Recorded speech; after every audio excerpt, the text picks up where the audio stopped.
the Trixie Crochet Lace Sweater. This beautiful top-down raglan yoked sweater has an easy to memorize stitch pattern and a choice of cap sleeves, 3/4, or long sleeves.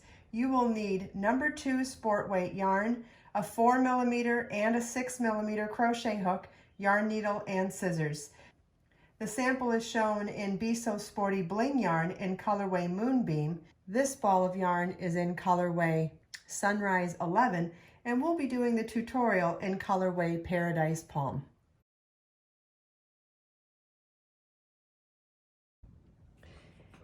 In the first video in this series, I showed you how to get started on the top-down increasing raglan yoke for the Trixie sweater, and you'll want to refer back to the pattern to see how many times you repeat this established pattern for whichever size of the pattern you're making. This pattern comes in 5 sizes from 36-inch bust up to 52-inch bust, so the numbers are going to vary depending on what size you're making.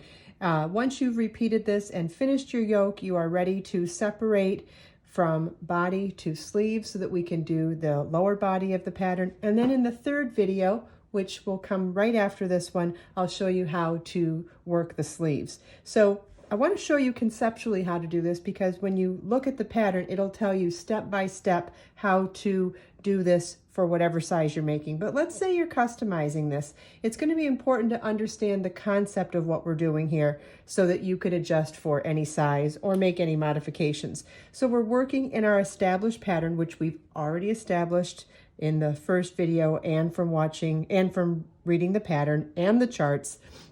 So we're going to work in our established pattern across to the first corner. Then we're going to skip the shorter side of the rectangle and start in this corner, work in our established pattern across to this corner, skip this whole side, come back to this corner and work in our established pattern around. And what that will do is, by skipping these stitches, it's going to create armhole openings. So let me show you how we do that now. So in this round, and again, it doesn't matter which round of the pattern you're on, you're going to work even in the round. There's 2 charts in the pattern. One is for how to do the yoke, and then how to work even in the round in this pattern. And that's so you can do this on any of those rounds, depending on whatever size you're making or however many modifications you want. So the round that I'm ready to do right now starts with slip stitch into the first chain 3 space, chain 3, and I'll work 4 double crochets in that same chain 3 space. Again, it doesn't matter. Whatever round you're ready to do is what you will do here, and we'll just do it across to the first corner. You can watch video part 1 to learn how to do this stitch pattern.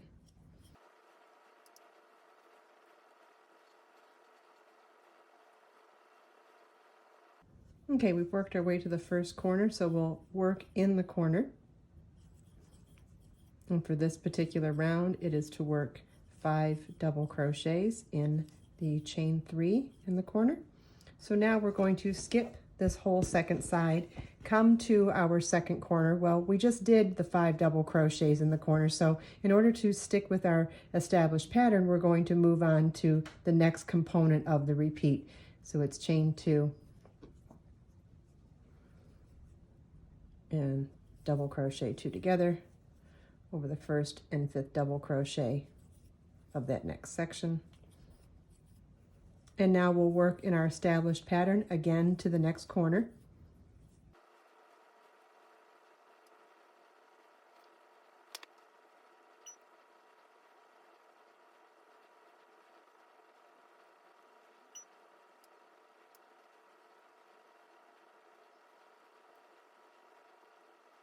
Okay, we've come to our next corner. So we will work in our established pattern in the corner.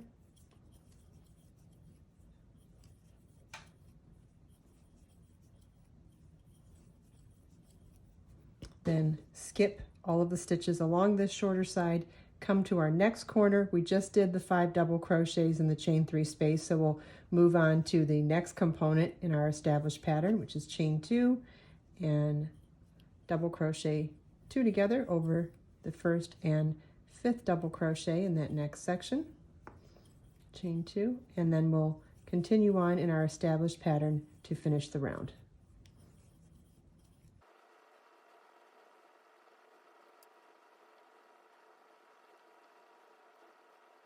Okay, so now that we've finished the round where we separate the body and the sleeves, you can see that we turn that two-dimensional rectangular yoke into something that really does begin to look like a sweater.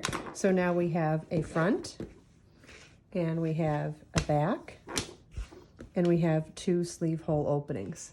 So now what we're going to do is work even in the round for the rest of the lower body, and this is where you want to switch to the larger crochet hook. It just gives you more of an A-line shape to work the lower body with the larger crochet hook. So we're just going to work in our established pattern, and again, if you want to learn those stitches, you can learn by watching the first video or download the pattern, including the charts. All of that information is there as well.